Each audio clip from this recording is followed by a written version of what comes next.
Breaking news with Paul Toole. Hello and a very warm welcome. The Cal League, the first Crip softball league in Los Angeles, presents its coffee table book of 500 Black Unity pictures by author L.A. Nutt. The Cal League uplifting families, communities and ending the sickness of gang violence that has plagued black communities for over 50 years.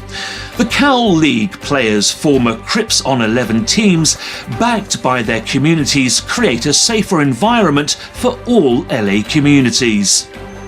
That's all for now. Thanks for watching. Until next time, goodbye.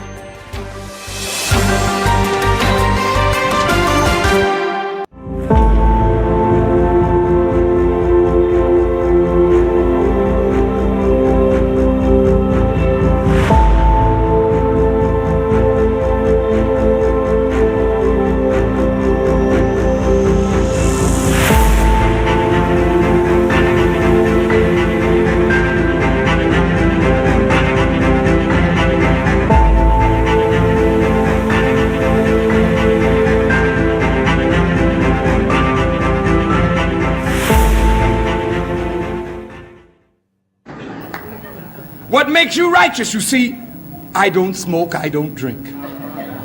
I won't fornicate and I won't commit adultery. I don't smoke dope.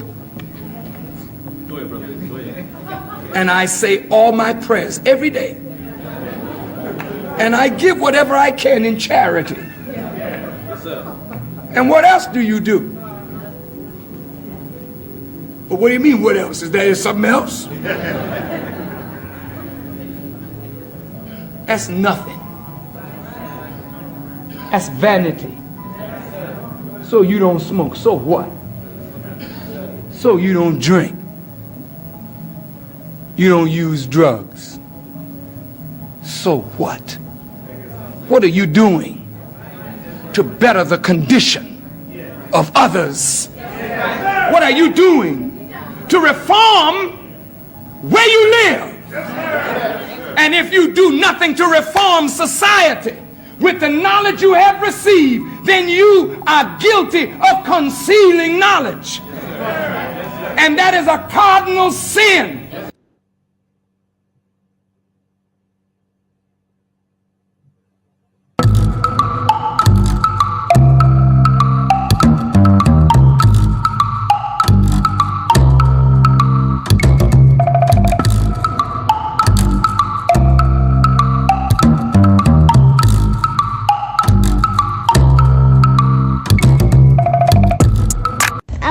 Wanted to be a Crip. Why? As young men growing, trying to make a difference in our neighborhoods, and things just kind of got out of hand. And I want to personally apologize to the world for our part in turning LA into the melting pot of ignorance.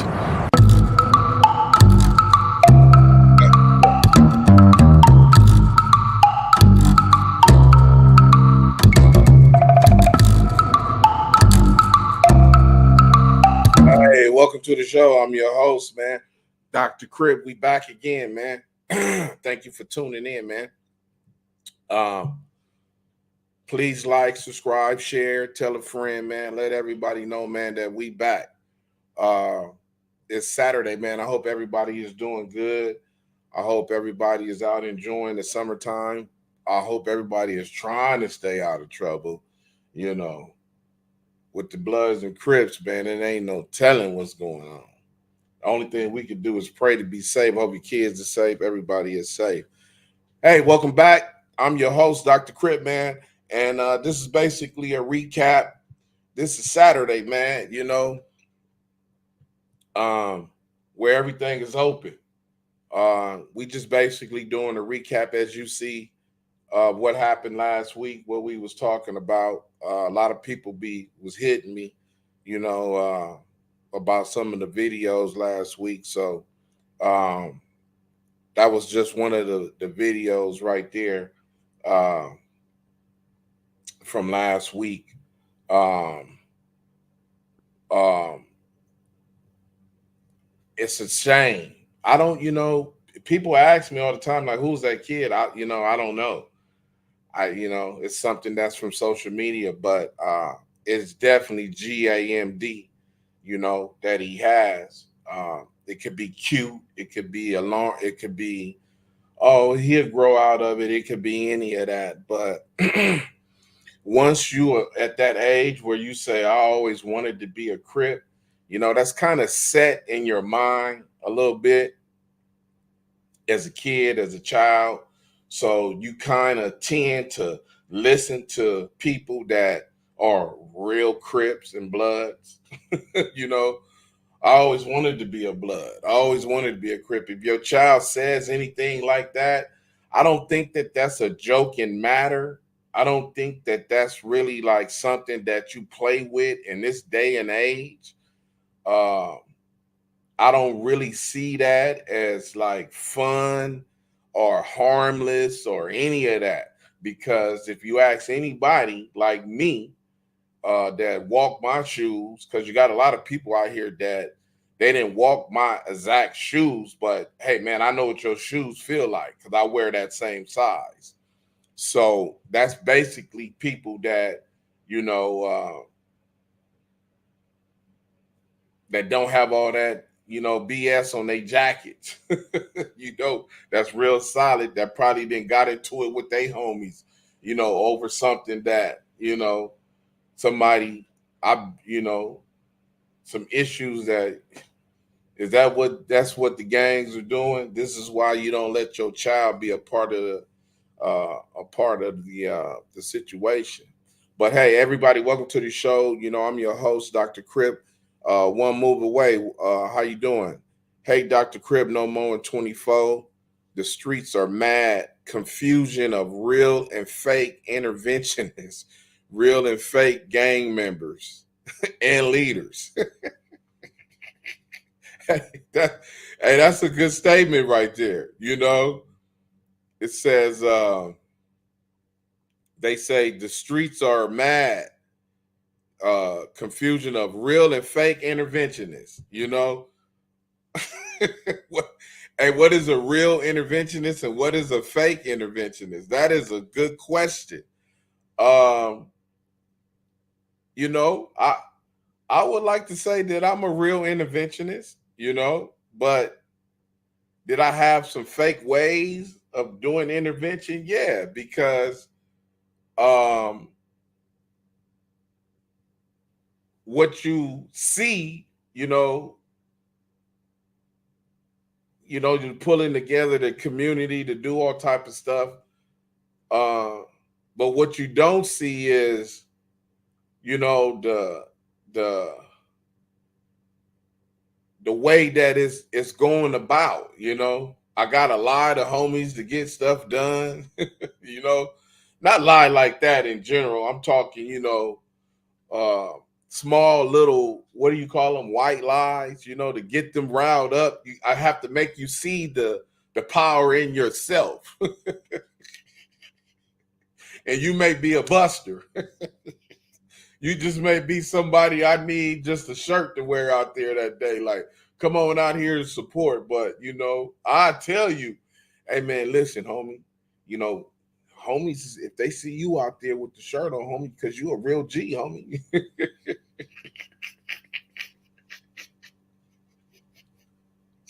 You a real G, homie.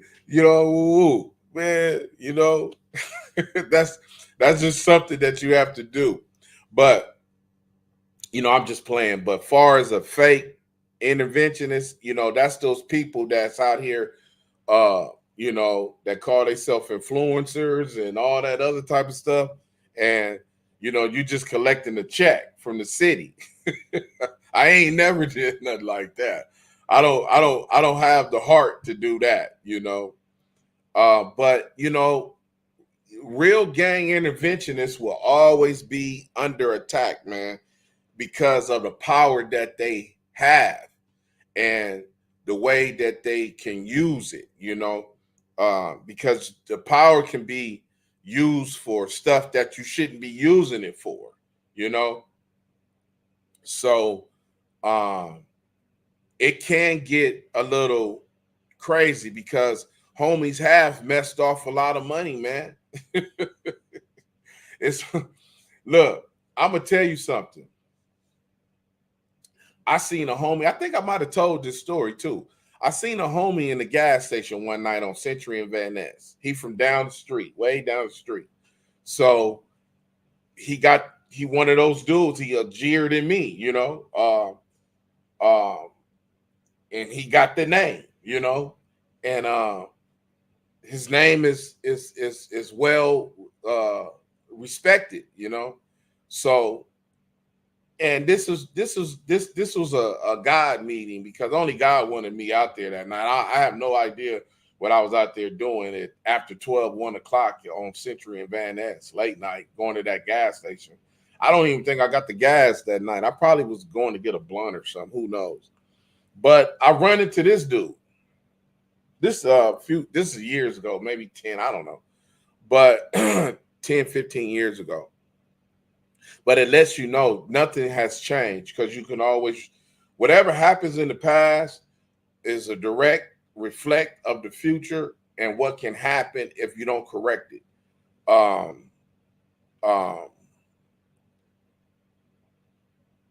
I see this guy in the gas station and he said, "What's up, Nut? What's happening?" I'm like, "Oh, what's up? What's up? What's up, big homie? What's happening?" He like, "Man, woo woo." He like, "Man, Nut, tell me about, tell me." This when Unity One was popping out. We weren't even with Unity. Unity One was over with, I think. I don't even think I was dealing with Unity One like that. He said, "Man, tell me, what's happening, with the with the situations, this and that." Well, I said, "Man, listen here." I said, "If you want to get the money, homie, you got to do the stuff that you know that you can do. If you know that you can cause a reduction in violence, if you speak and say something, even if you got to check some of your homies, you feel me? You may have to go a step above, your grade, whoever you are, under. I'm under you, so, ain't no telling who you under, Even if you got to do that, but to get the job done with the reduction in the violence, to cause, a decrease, and where it's shown on a big level. He like, yeah, man, he telling me, we talking about the beefs over the years with the different hoods. I said, exactly, with them dudes. I said, every year they have this event, and every year y'all fight and y'all do this and that.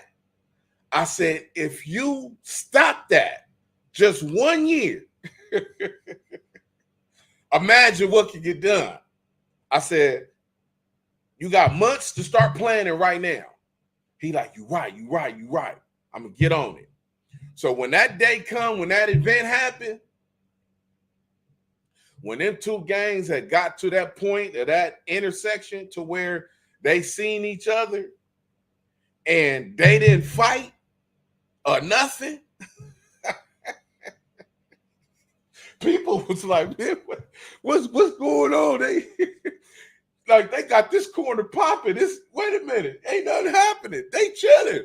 Everybody chilling. The first time in history, probably still to this day, I don't know, but I believe to this day they probably ain't, but that was the beginning of it. People was ready for it.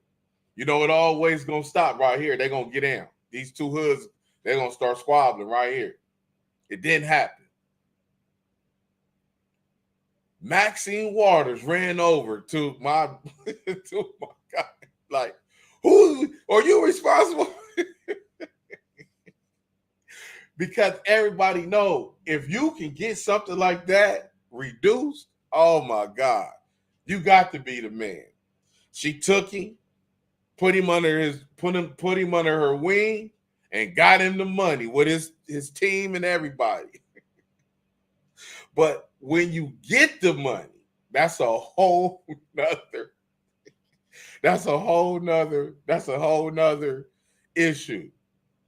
They said my guy got the money, man, and was at the Inglewood racetrack. The casino, Inglewood Casino, going up.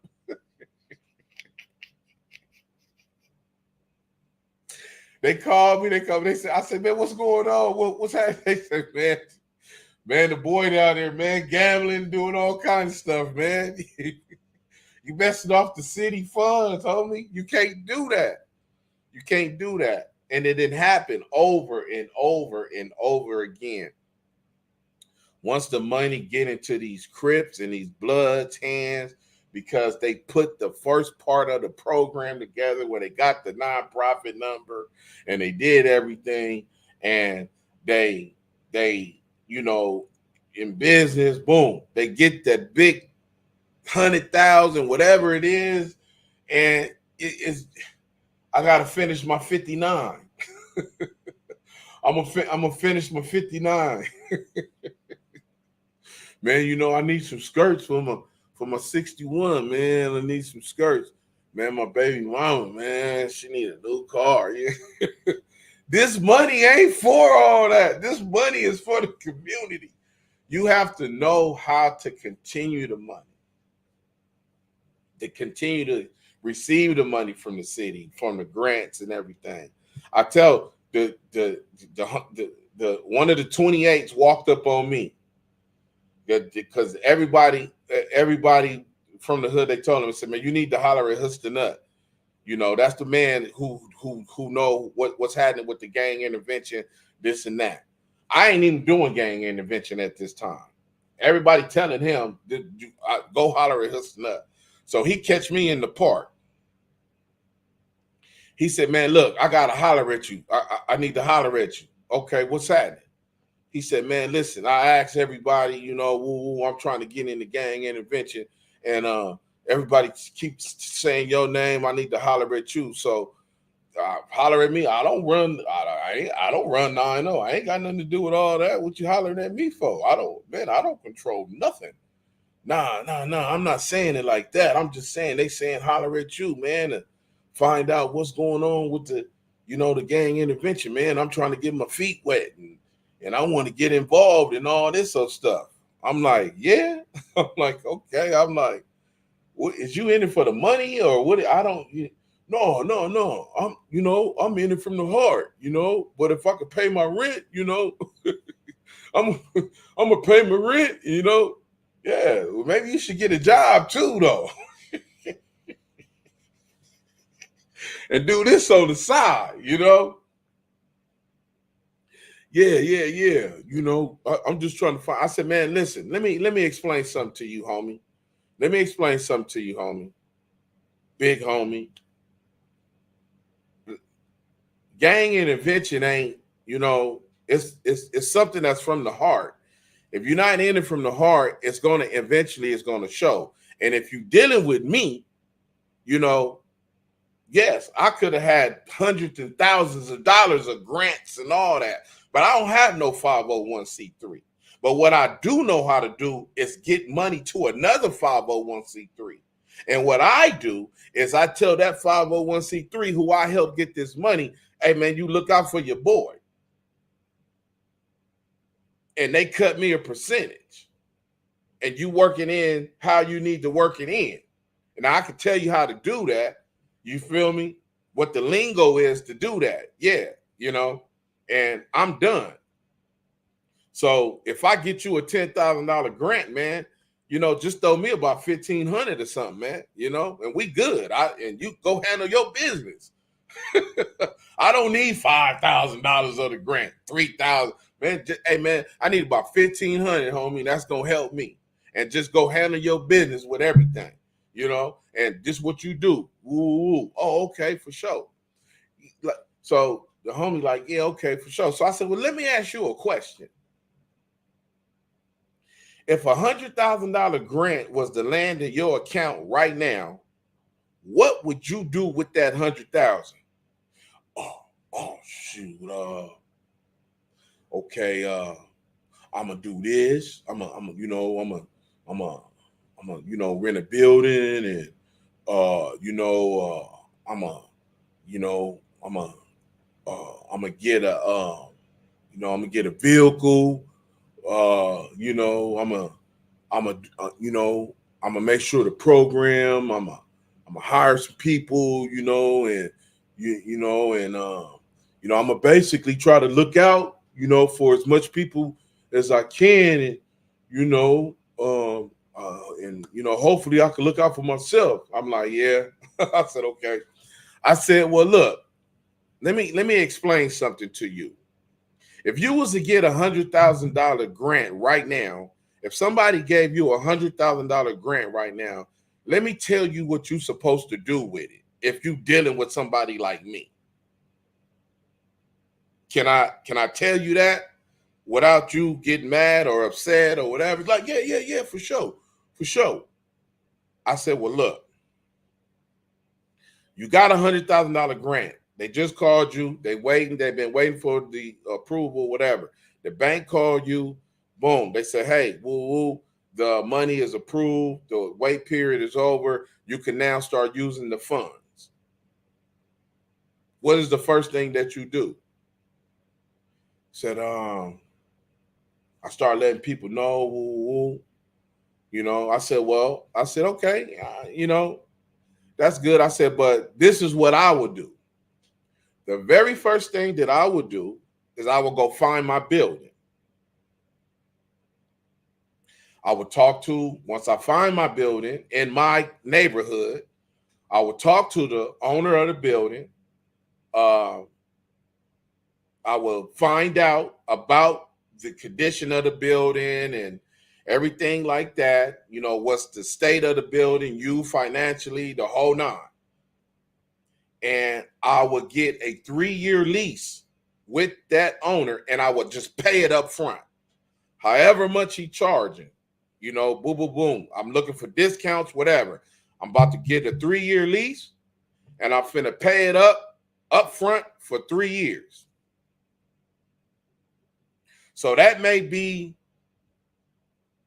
depending on however, that may be 30,000 or something, just gone from the building, for the building, whatever. So now you only got 70,000. Let's just say it costs 10,000 a year. I don't know, but let's just say 30 is gone. So now you got $70,000.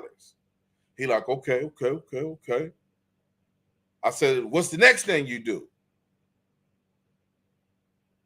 Said, I said, okay, you got the building. Said, well, okay. Now you go buy a van. So I go buy a van because you got the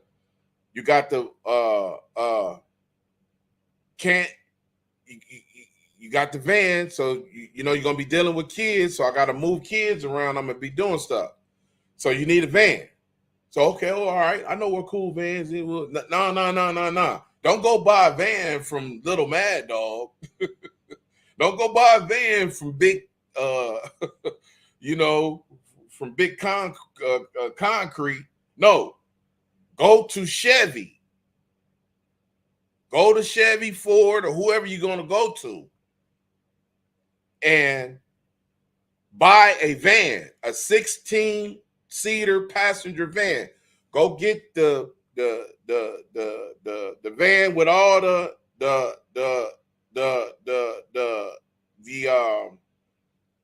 everything you need, AC, the whole nine. Go get the van that you need. The fact that you have a nonprofit, when you go in there and buy that van, they have what is called where you can get discounts because you're a nonprofit. A lot of people don't know this. You understand what I'm saying? So if the van is going to run you $25,000 out the door, you may get it for 18 because you're paying for it right up front. Boom. So you got the van. So now you got your office. You got your van. So now what you do next? So because now you kind of running low on money. You know what I'm saying?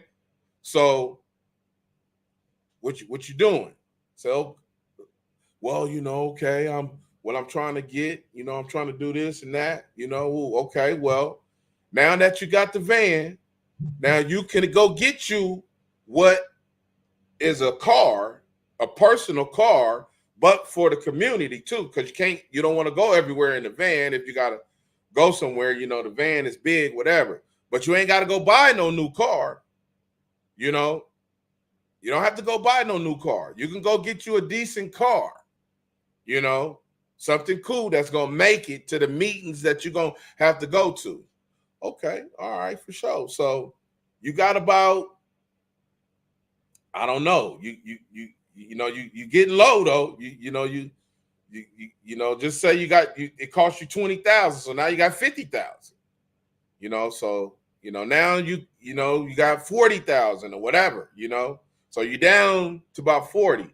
So now what's next? So, okay, well, I don't know, man, shit. What kind of car did I get? I said, man, you just got you didn't get a 2024 or whatever the new year, you just got a decent automobile, man. You went to a car lot and you paid $6,000-$7,000 for a decent car, that's going to get you around, from point A to point B. Oh, okay. So now listen.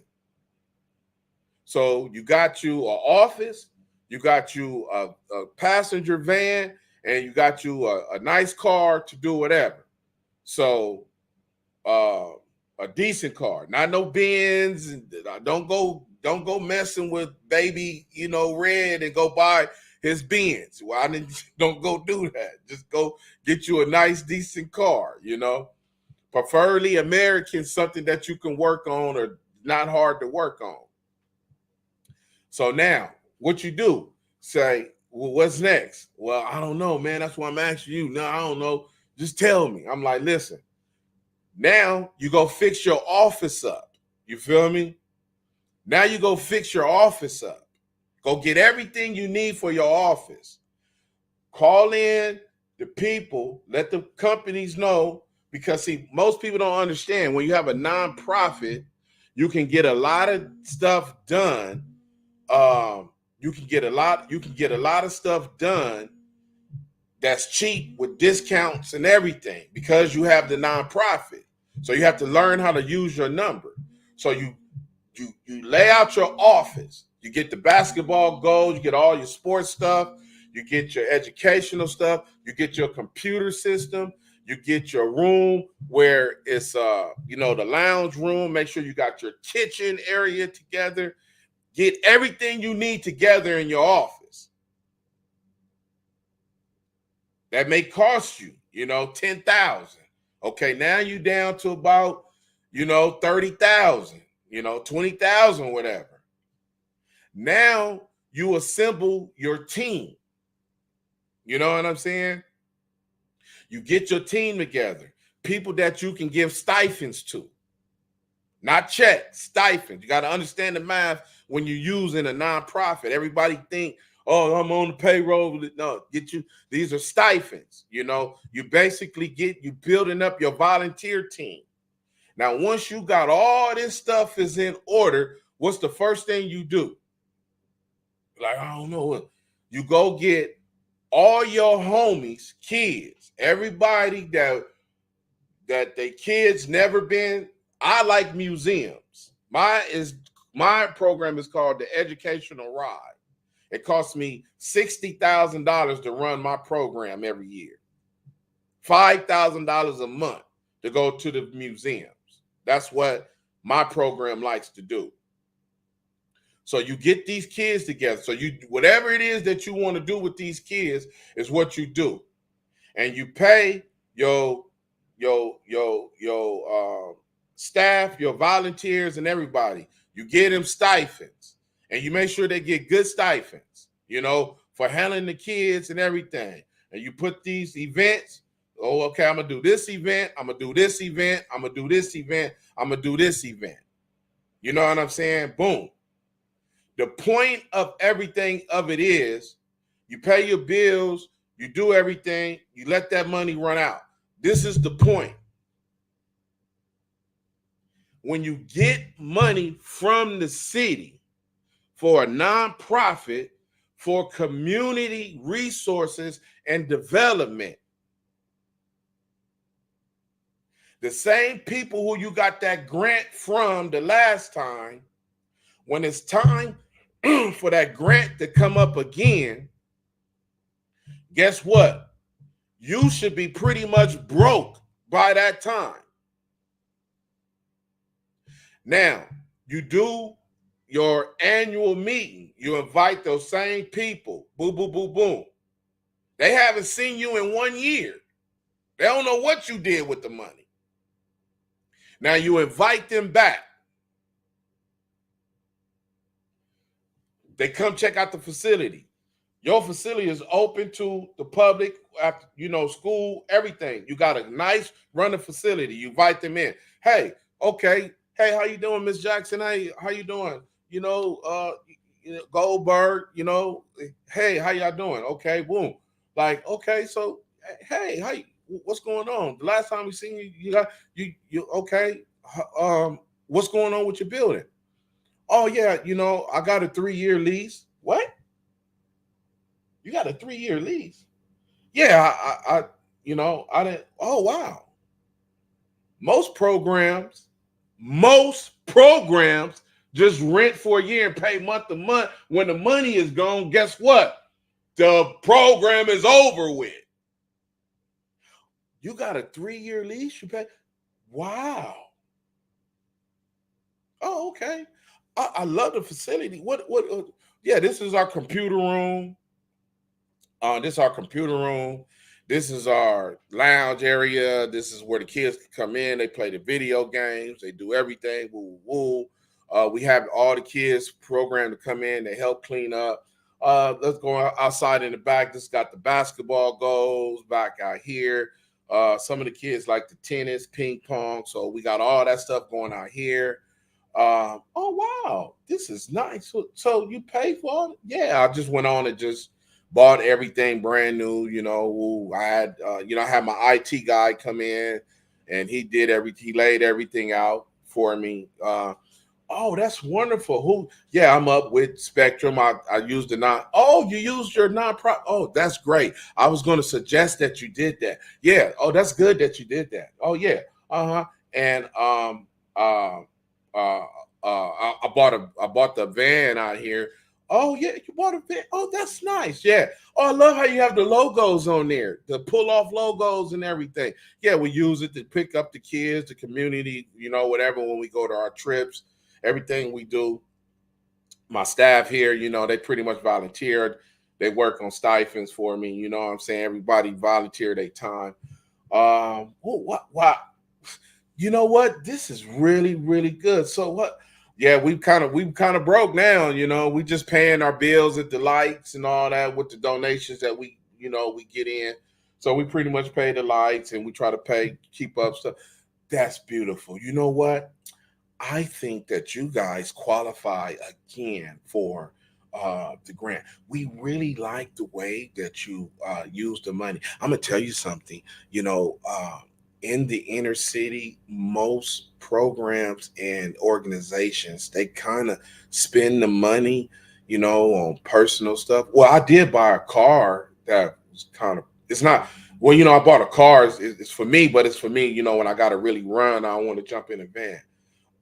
It's a little Chevy Malibu, I think I made it paid $8,000. Oh, yeah, that's, you got to have a car to do stuff. You need a decent car. Yeah, I didn't want to go get no Benz and all that. So I just paid like about $10,000 for that Malibu right there. It's pretty good. It's a 2018 or 19. It runs pretty good.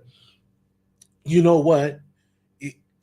Can I ask you, can you come? We're having an event on by Wilshire, on the other side of Wilshire. I think that you would make a perfect fit to come represent some of the inner city programs, because if they take your lead, we can see, because we have a lot of programs that can't get funding after maybe 1 year or two because of the resources of how they spend it, whatever. Boom. Man, you got to know how to do stuff. You know, it ain't about money. This ain't your money. It's not here for you to make a profit off of. It's not here for you to put in your bank account. It is for the community, the resources of the community. So once those people see that you don't care about spending money and going broke, but you have everything. Look, you pay 3-year lease. These people got this grant. They gone after 2 years in this building. They can't pay their rent no more. You got a 3-year lease. You're here. Your rent is paid. You don't have to worry about that no more. White folk love that. That's in gang intervention. You got to know how to do stuff. Hey, Days Hug OG, what's going on? How you doing? Can't do it with 100 G's. Only last 1 year, 40 G's on that, on a car first. Put money in the CD. You know what? All that may sound good, but out here in this area of California, I don't know about the rest of the country. This is the game that was taught to us through Unity One, the people that we was working with. This is what they taught us, the how to because money don't recycle itself. You have to recycle the money. So you take that same concept to the community. You have to have the community recycle itself to help your program get money. So if you put the money into your program and your building, guess what? People are going to continue to come here because everybody not going to get the money. But those people that know, that said, hey man, this dude bought a brand new van. He didn't go get he went to Chevy, used his nonprofit status, put us on there to grant people, where all that is the eyes and ears for those people that's got to give you the next grant, give you the next money where you getting it from. They see the responsibility that you doing. Say, man, he paid his rent for 3 years. He didn't do no 1 year lease or none of that. He paid his rent up for 3 years, meaning that you're gonna be here in this building for the next 3 years. That money is done. These kids can look forward to coming here for the next 3 years. Guess what? You're going to continue to reap those grants because each year, every time you get the grant, you're doing the same thing. You're paying for your lease, you upgrading, you doing whatever. So guess what? Over a 3-year period, you get to save more and more money for your program. Guess what? Guess what that's used for? Another building, another situation, another business, another this. You have to expand. If you can't expand, they not going to mess with you. Most of the Crips and Bloods that got organizations out here, they get the money, man. They go fix their lowriders. They go get Keisha a Birkin book purse, man. Hey, Western Ave Queen XC, how you doing? So I understand what you're saying, but you know, you got a RW, what to do? Tell them RW, you should have seen these programs. They done ruined themselves, man, you know, over the years. Let's see what this next, let's see what the next clip is. We showing a history of last week, man, with the clips. Let's see what this next clip is. I first heard about this story back in 2016, and it blew my mind. Born on May 23rd, 1946, at Annie Penn Hospital in North Carolina, Annie Mae Falls gave birth to Miracles, America's first set of identical black quadruplets born healthy. But with a spinal injury as a child that left Annie without the ability to speak or hear, and a husband tenant farmer trying to raise 6 other children, the Falls would soon be taken advantage of by their white doctor, who saw the quads as an opportunity to make money. First, Dr. Fred Klenner did something very strange. He named the girls after members of his own family, so that all the girls' names were Mary, Mary Catherine, Mary Louise, Mary Ann, and Mary Alice, named after his wife, aunt, daughter, and great-aunt. But it gets stranger. Next, Dr. Klenner immediately begins testing his controversial theories about vitamin C on the girls the very day they were born, injecting them with 50 milliliters each. But Dr. Klenner is still not done. He practically adopts the girls, puts them up in a house on some land, and uses them as the marketing face of the highest bidding formula company. But the girls and their family were not making any money. In fact, Dr. Klenner had it set up to where people can come and see the girls behind the glass screen like they were animals, and the land they lived on away from their parents was trash. But in the public, it looked like the girls were rich and famous, as they were featured all over the world as the face of the marketing campaign. Meanwhile, the company with the highest bid would be the first to target black women with the formula advertising campaign that would discourage us from breastfeeding. Dr. Klenner selected pet milk, which would set in motion a chain of events that would lead to Annie Mae losing not just the right to name her own daughters, but the girls themselves. Through Pet Milk's marketing campaign, many black women became convinced that formula was just as healthy or even healthier than breast milk. Most of the advertisements targeted black people, black women. Magazines such as National Geographic portrayed breastfeeding as savage and nasty. Pet Milk's campaigns using the quads became one of the first instances of black women being stereotyped as bad, cold, and incompetent mothers. But there is so much more to this story, and we definitely talk about it in the book. So if you haven't gotten it, you might want to get it. Man, pet milk. I remember pet milk. I remember my sister saying, listen, I want to cook these grits. Go get me some pet milk from the store. That little silver can, man. That little silver can. Pet milk. I know you had it. RW, I know you had it. Yo. You had pet milk when you what they use pet milk for? You feel me? Pet milk is in the refrigerator. You have to punch both the holes in the can. I remember that pet milk, man. This dude sitting here getting over with pet milk, man, on the people. They but what the story did, when I played this story, it made me create the show called Hot Meds. If you don't know what Hot Meds is, if you don't know what Hot Meds is, if you don't know what Hot Meds is a term for homies that's in prison, right? That it made me think about how the government be doing stuff like that to the homies in jail. Now, if you remember, we got the homies that used to be like turned up real fast, like, hey man, what's up? Woo, we moving. They went to jail, was turned up like that, and they come out and they like, yeah, what's up, cuz? It's all good, bro. I got you, man. It's all good. Like, why this dude talking slow? They was on Seroquel. That's it. Hound Dog, Seroquel, Ritalin. They was forcing these drugs on the homies in the county jail and in prison. And they call them hot meds because you got to get your ass off the yard when it's 100 degrees.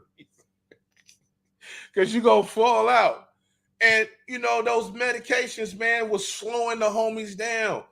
All them dudes that was going to jail in the 80s, all of them that get out, talk slow, they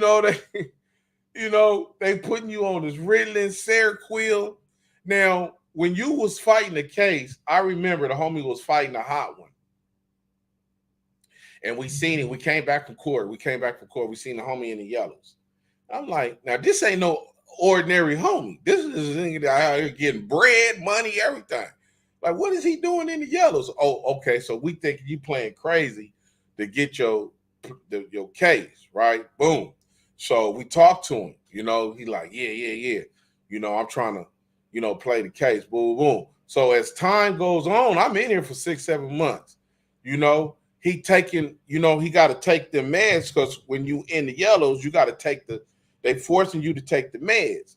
So now he got to take them. He got to take the med.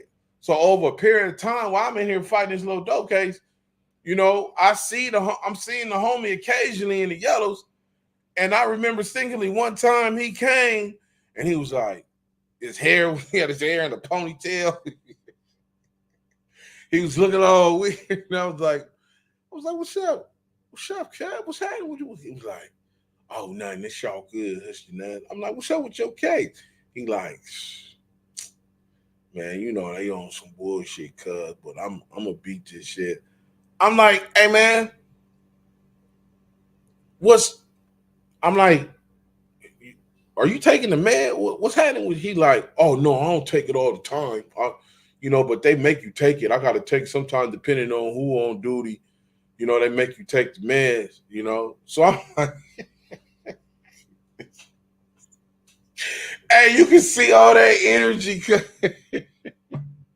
It's coming down. So imagine that you taking these meds in prison in the 80s, in the 90s, How Dog, Seroquel, Ritalin, all this.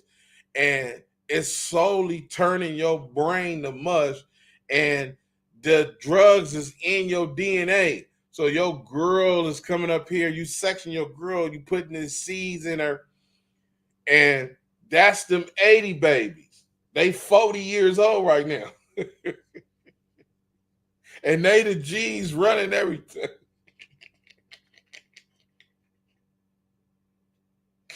They the G's running everything right now.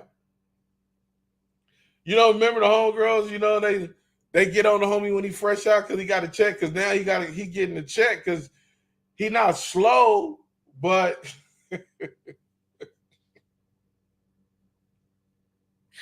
hey, he get that check and she want that check. So she gonna go over here and hump on him and all that, and he busting all up in her, and they got the young one there, the homie.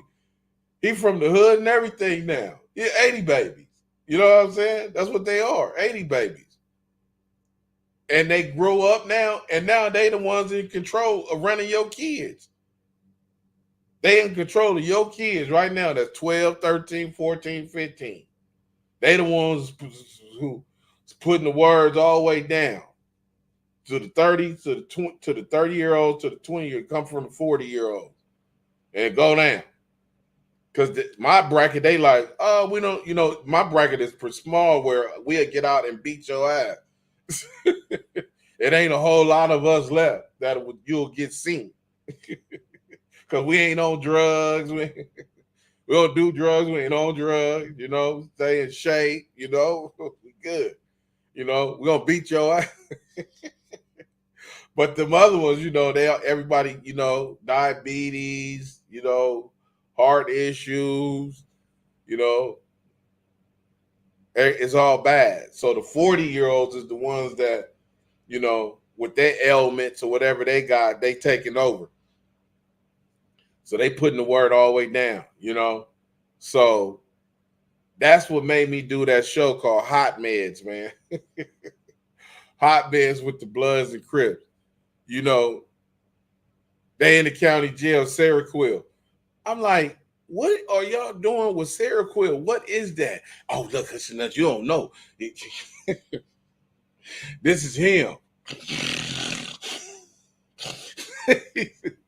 Hey, man, this nigga he been asleep for 3 days. That's what they like doing now. You're taking the drugs and having you sleep for 3 days with the uppers and the downers. So, listen, I got hot man stories about homies. I just don't want to bust them out like that, but I can tell you a bunch of them. They own these drugs in prison, man. Because that's what they was doing. Because, I'm a takeoff artist. Hey, don't worry about nothing. When he walked through here, they taking off on guards and everything, especially when he taking off on guards. Yeah, he raided my cell. He took out my mail. He burnt it. He threw it in the trash. Don't trip. I got him. When he comes through here, watch this.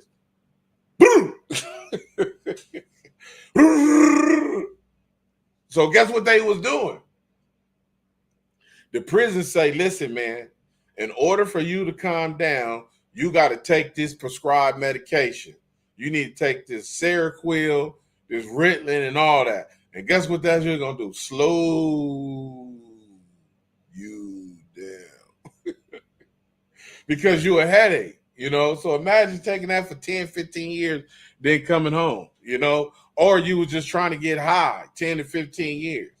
and then now you home, you know? So you I'm just saying, RW, you listen, you know that that boy take them meds.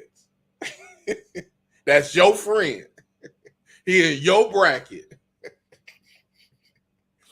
Hey, Westside Live. Hey, Dr. Crip, ending the sickness. How come gangs don't look out for the community somewhat anymore? LOL. Hey, they said, hey, Dr. Crip, ending the sickness. How come gangs don't look out for the community somewhat? Hey, because that's what you're dealing with right now. Look at the ones who running the gangs right now. If your pants is hanging off your butt with jeans on, that's tight, that's tighter than what women wear, and you in control of the neighborhood, ain't nobody in the community finna benefit. That's out. When I was in my sickness, I was in control of community affairs. I made the smokers go take Miss Johnson garbage cans out. I made sure that there's no graffiti on these walls. I made sure that leave these cars alone for burglaries and all that. Don't do that. They don't have gang members that does that anymore. Listen, Westside Life, they don't do that no more. Everybody can run wild, do whatever. You have all these dudes with these streets on their khakis and everything. 88th, 78th, 79th, so, and don't nobody even live on that street. They just claiming that side because this is their neighborhood. But they don't know nobody on 79th. They don't know nobody on 81st and all that. Them days is over with. The people, the homies that used to live on them streets, all them people that used to live on Bryan Hurst and on 74th and Hoover and Normandy and 83rd, them dudes ain't over there no more. All them dudes is gone. It's Mexicans over there. They don't run them streets no more. These dudes don't know nothing about when they pull up. That's why they leave trash and all that in front of these people's house. Miss Wilson, she's still here. Her kids never gangbang though. They didn't never gangbang. So they come over here, park their cars in the driveway, get out, got to pick up trash all in front of their house. But they know Sidewinder and Big such and such, they know everybody, But none of y'all don't live over here no more. There's a whole new bracket of people over here. So that's why they don't know nobody. That's why they don't do somewhat, don't look out for the community somewhat anymore. That's why they don't do that, because they wasn't born and raised over here. You came from Lancaster and got put on Hoover. Man, you came all the way from Pomona just to get put on 40s. And now you hanging on this street, don't know nobody. Victorville. Okay, what? Man, where this dude from? You came from Victorville. You came from Victorville just to get put on 9-0?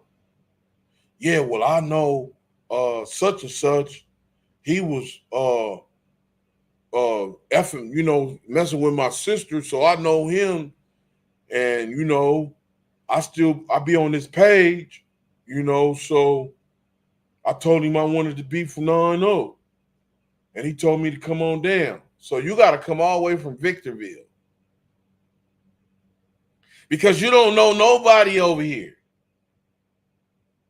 So when y'all be hanging on the back streets and all that, you don't know nobody. The house you standing in front of or none of that. You don't know none of them. So it's easy for you to drink your can of beer and just drop the can and because you don't know that you standing in front of this house. This dude been living over here since 68, man. We don't disrespect this dude's house. None of these gangs, none of these dudes born and raised in these hoods. They come from afar. That's why nobody don't look out for their communities no more. That's why it's headaches. That's why Miss Wilson don't like none of y'all. That's why she can't stand none of y'all. Y'all group up in front of this street, loud music, blocking the streets, can't nobody get by. Blunt rappers everywhere, drug paraphernalia.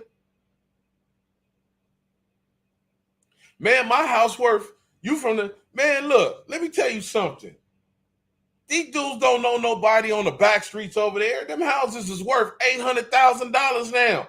You think that the people that own them houses want you dusty ass niggas in front of their house? Man, my house almost worth $1 million now. Man, here come the 9-0.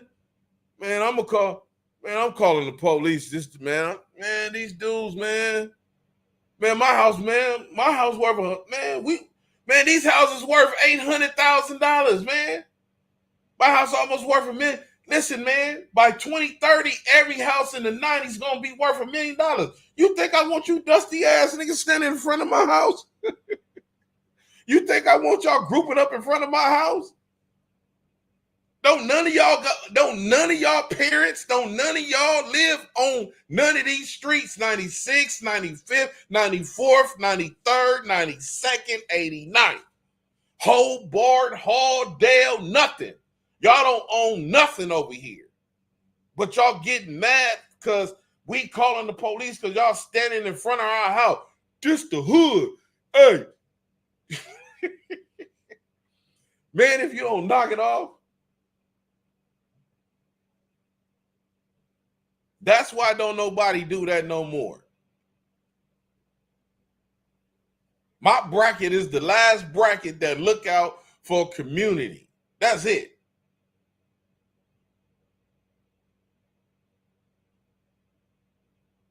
That 40-year-old bracket don't do that. They don't know nothing about that. They don't care about nobody.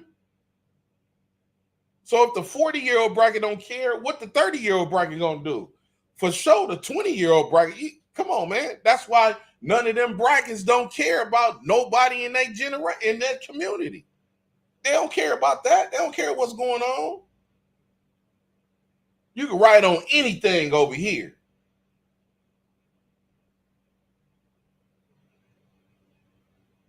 You can write on anything over here.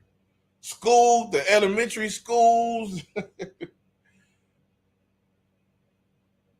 And then they not even, then the gangs, a lot of them ain't even focused on doing that anymore. They didn't wore themselves out on writing on walls anymore. They don't even really do that too much no more. Not because they looking out for the community, because they don't even care about that part no more. So when they do decide to write on the wall, they don't care what they write. It don't mean nothing to them because they don't look at it like that. They don't look at nothing like that with a value over here like that because they don't own nothing. They don't have nothing. They don't have nothing to do, nothing.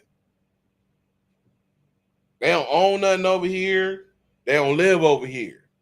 So why would they care? Oh, because this the hood. This my hood. I can do what I want over here. This my block. Man, if you don't knock it off, stop it.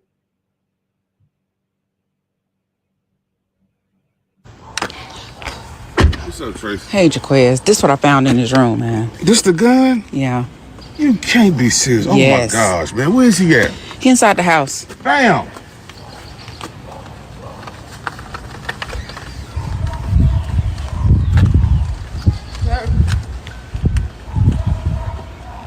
What is going on with you in this gun situation in your mama's house? It's for my ops.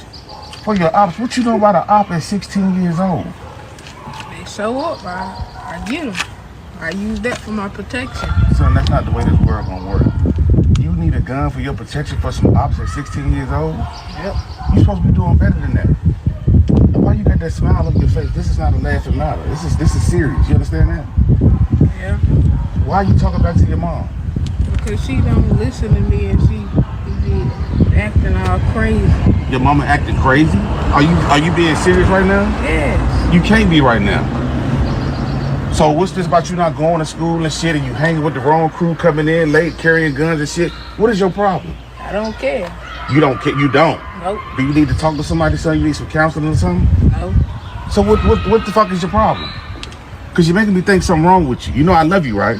Yeah. So what is wrong with you?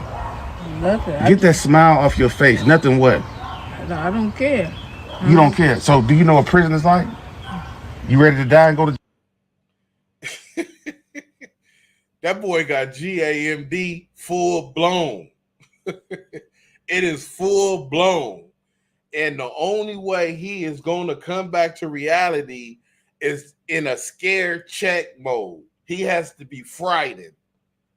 That's the only way that's coming out, that dude. Because now, like I said, when we did the show, I don't know if it's fake, if it's real or what. But what is not fake is the GAMD. If it's a skit, because you know he had the "You Can't Be Serious" on his T-shirt. So I don't know if you're trying to promote the sale of the T-shirt or whatever, you know, the slogan or whatever is going on. But that kid is a real kid in LA, you know, somewhere. You know, he's mimicking a kid in Los Angeles that with that gun, he didn't probably already shot it at that age of 16. He ain't just holding it. He using it.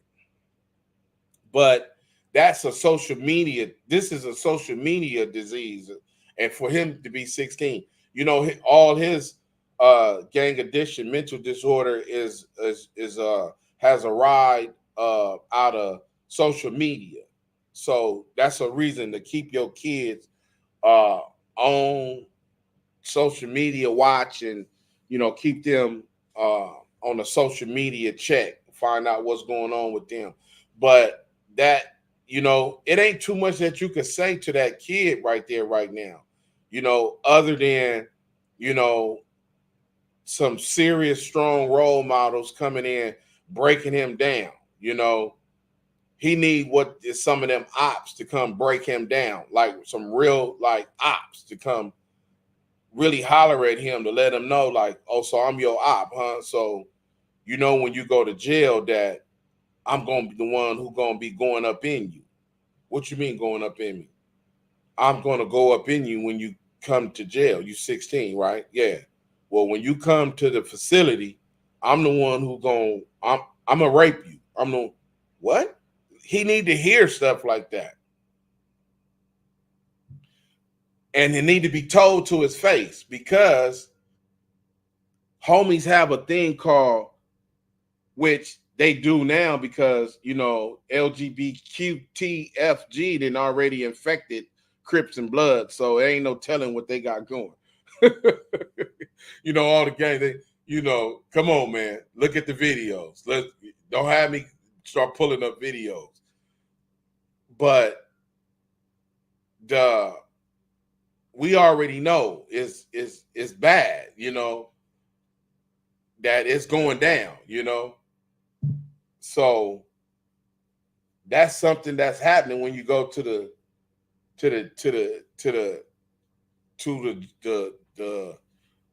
Los Patrinos and all that. Though the juvenile CYA and all that was more vicious than prison. Prison was probably like that in the 60s and them 70s. But that YA has always been like that, you know. That's the land of no pity. You feel me? You come up in there showing that weakness, you getting touched. And I don't mean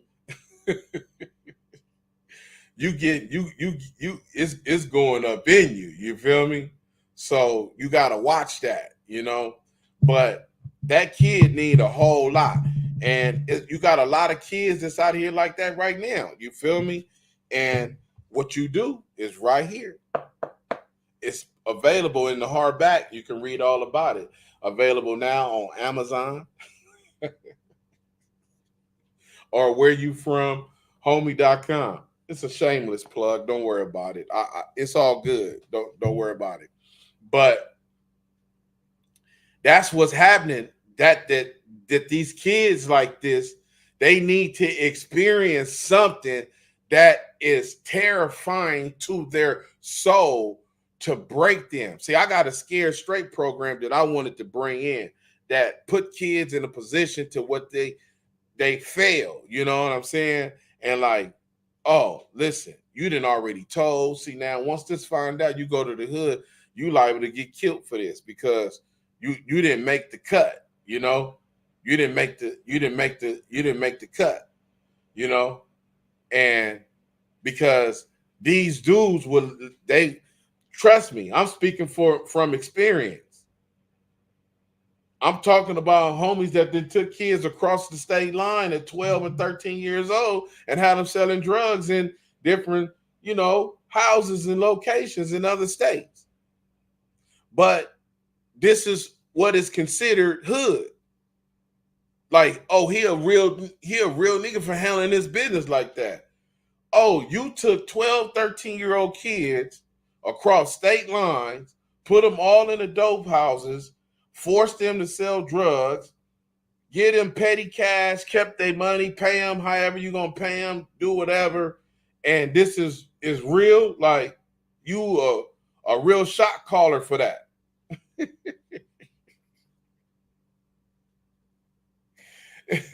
You're a real shot caller for that.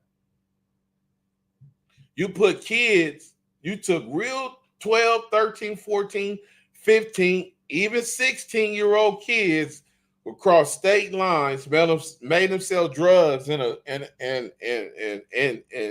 different locations and spots, give you all the money, and you hard.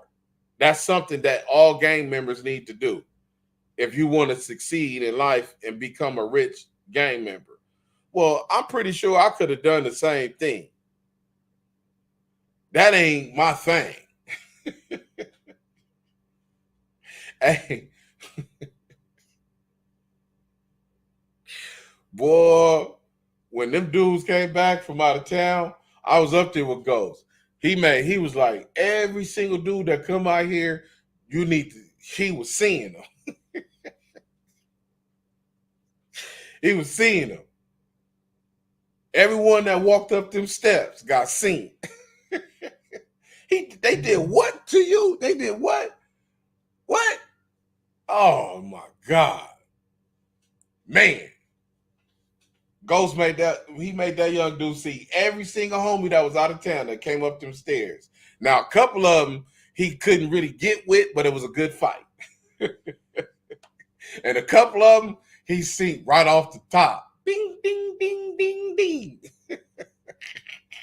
I was like, damn, and he was going to get, Ghost was wanted to get him too. See, people don't understand all this.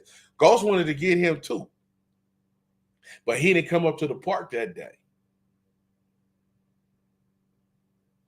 So other people, G homies and all that was bought, came up to the park and was trying to talk to Ghost. But Ghost it was too many of us up there. You feel me? He had too many solid homies behind him that day. And we was really ready to go up that day. Just that the right crew didn't come up there that was in charge of all that. They didn't come to the park that day. Had they came to the park that day, everybody was finna be tested as a man. Ain't you part of that out-of-town crew? Yeah. They was gonna get tested that day because we had Big G down, Goals. It was a few homies up there. You feel me? It was about 4 or 5 of them. I was part of that crew. So with any order that I was given was going to be see him, because they all part of it. But they didn't come up there. They elected to go all other places or whatever. But they knew that it was going down that day. Y'all had all these young dudes out of town fighting each other, mistreating each other, making everybody hate each other. Then they got to come back out here broke and deal with each other and be around each other. So guess what? They're going to hate each other. People don't understand what was really going on. They didn't really understand what was happening, how this was really breaking this hood down, with all the mistrust. That's why nobody trusts each other. But yeah, so that was a real good time right there that day. Oh, he was like, hey, let me tell you something. 9 ball, every single one that walk up these steps, homie, if they was there, you better get them. Don't be asking them no question. And the young homie, because he was a solid young homie, he had a squabble, everything. And he was seeing, he had 1 or 2 people that came up them steps that he couldn't really just, run through like that. And nobody was over 16. Everybody was under 16. And I was like, dang, it's going down. But Ghost had us up there. He was like, we waiting on the older homies that was out of town, that was with all that. We waiting on them to come up here, because when they come up here, that's when we finna get involved. We finna, and they never came. They knew about it too. They heard about the young homie running through everything. They was like, who orchestrated all that? They was like, whoop-de-whoop, whoop-de-whoop, whoop. It was like, oh no, I'm not going over there. And they got your name in the air too, homie. Yeah, oh no, I ain't going up there, because all that, you tough, and yeah, you're gonna have to shoot today, homie. You really gonna have to kill a homie today. You finna prove that, because we're about to break you down. You about to get broke down. That money don't mean nothing right now. All them little millions or whatever, hundreds of thousands that you got, that don't mean nothing. You ain't finna buy nobody right now today, not here right now. And see, there ain't no more homies like that. There ain't no more G homies like that. That's why people could do what they want to do. That's why young dudes like the one that shot me, you could shoot somebody like me, because it ain't nobody there that's gonna check you. That's when you plotting that, or if you say it out loud, there ain't nobody there that's gonna say, huh, you can't do that. You know what I'm saying? It's nobody there that's gonna check you, because everybody is for self. Everybody don't want to get into other people's business. Everybody don't want to say something. Everybody don't want to do nothing. So that's why you get dudes like that running around at 16, thinking in the 90s, he's 16. When he 18, he might become a leader. All he got to do is kill a homie. All he got to do is go to war with an older homie. That's it. And he going to be the man. That's crazy. And he going to be the man. What else is on here? Let's see.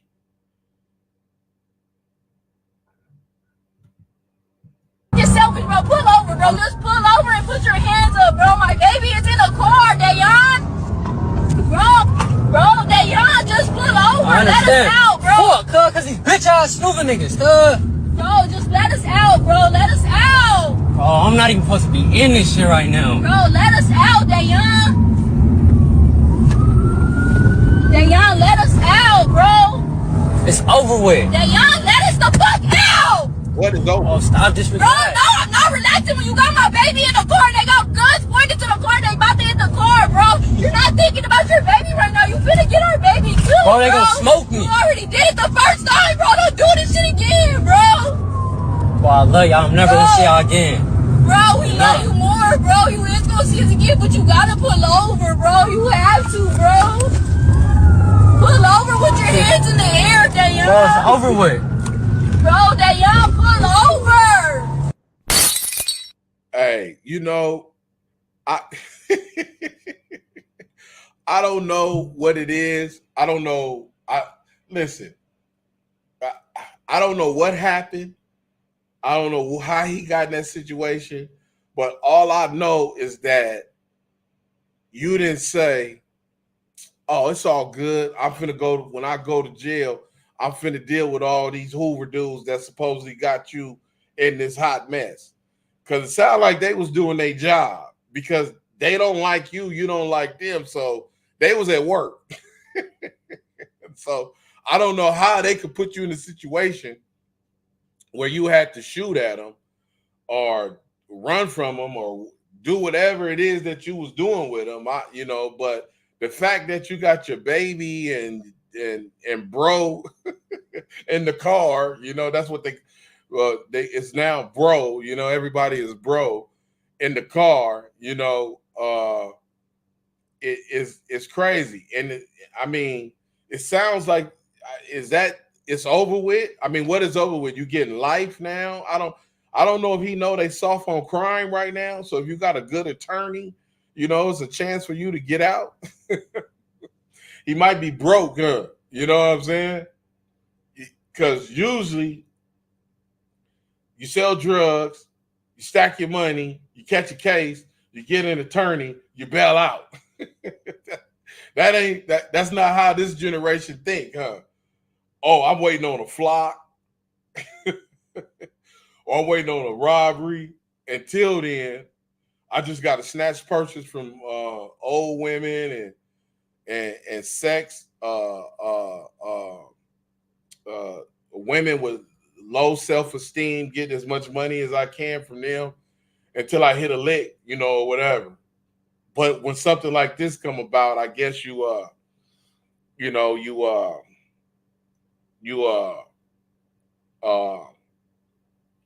don't got no say so or nothing. Huh?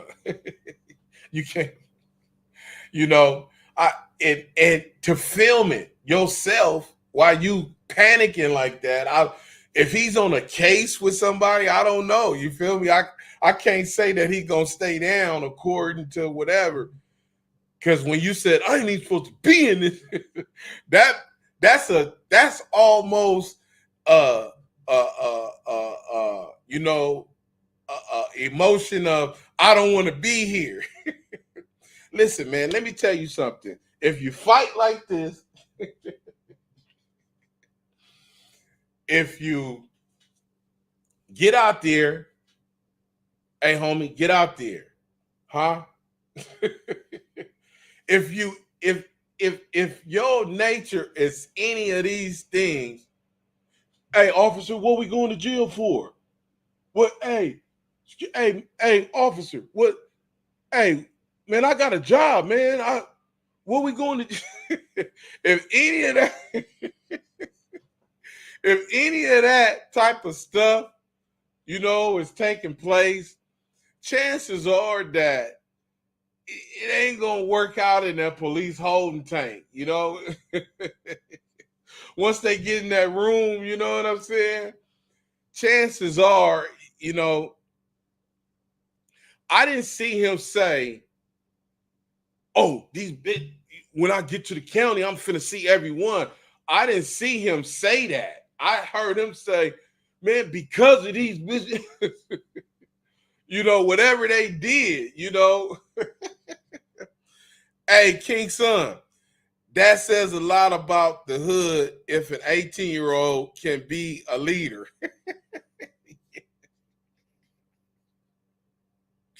Yeah, you feel me? All that. And I take that from 18 to 25. You feel me? Making the decisions of what's going to happen. Because what's happening now is that, he got 100,000 subscribers. And what the? I'm just saying, big homie, he got 100,000 subscribers. So what that mean? I don't understand what that mean. I mean, cuz the man, he got 100,000 subscribers.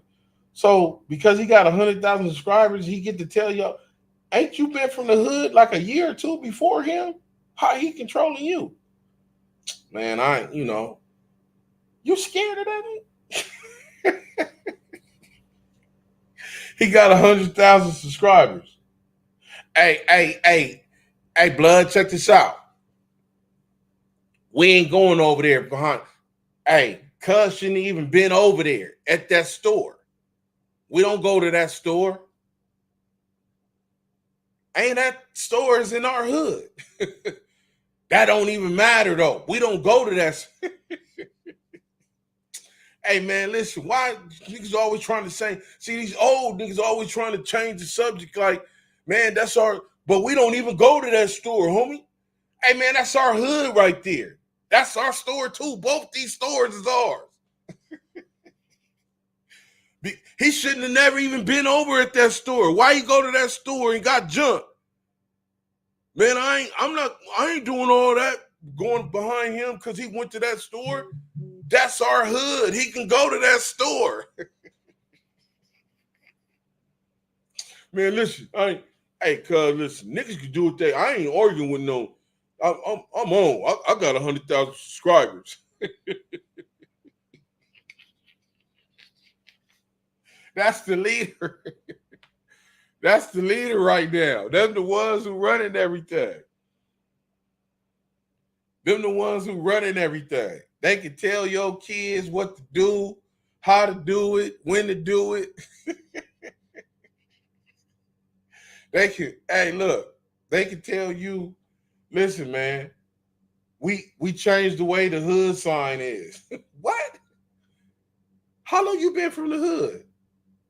Oh, I've been from the hood like 7 years, homie. Wait a minute, you got put on in what? You got put on in an odd number. So how you been from the hood 7 years? No, you been from the hood 4 years.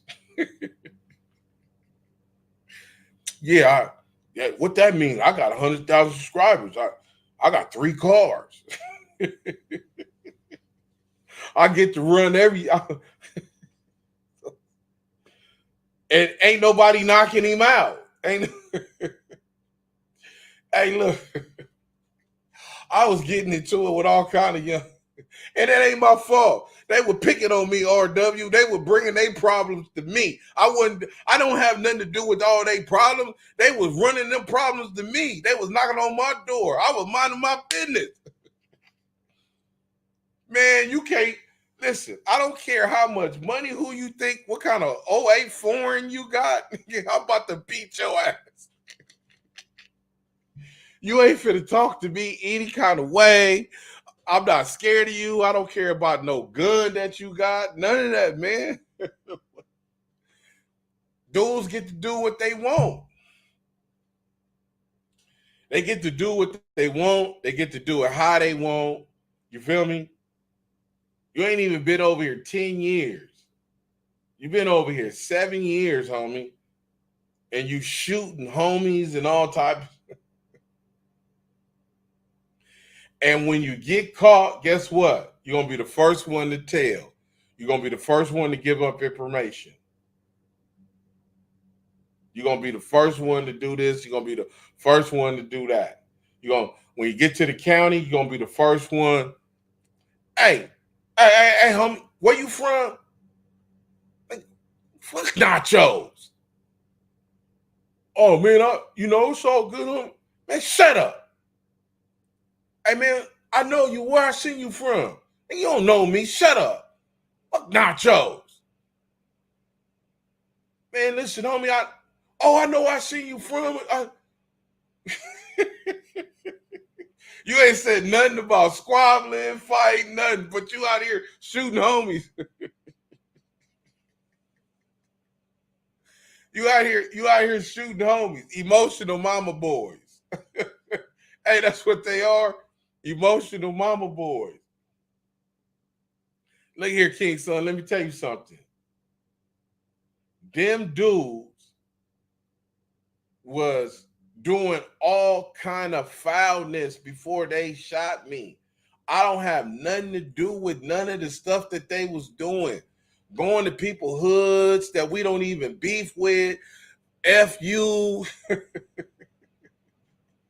Doing all kinds of stuff. You know, robbing old people. People that been over here way before y'all. You know?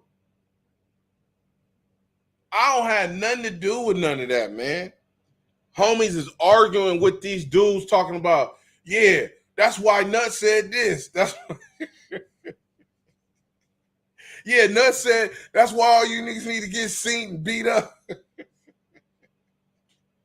Man, I ain't got nothing to do with none of that. Stop using my name for all that, you know? That's crazy. These dudes are out of control, man.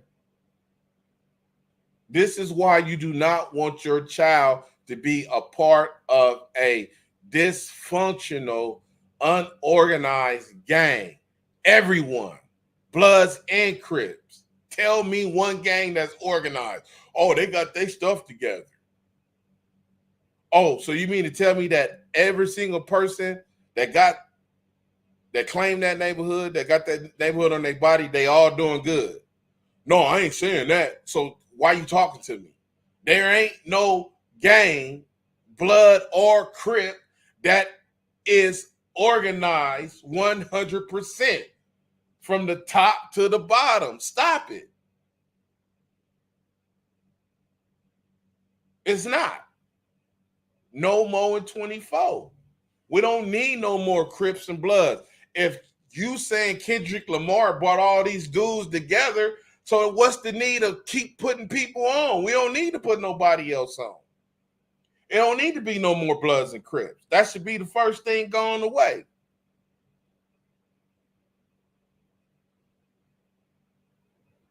GAMD, man, gang addiction mental disorder. When you put people like this in charge that don't know the condition of their sickness, man, you got full-blown diabetes, man. You ain't supposed to be eating ice cream. You about to go into a diabetic coma. Why are you running the hood? Why are you? You are sick, bro.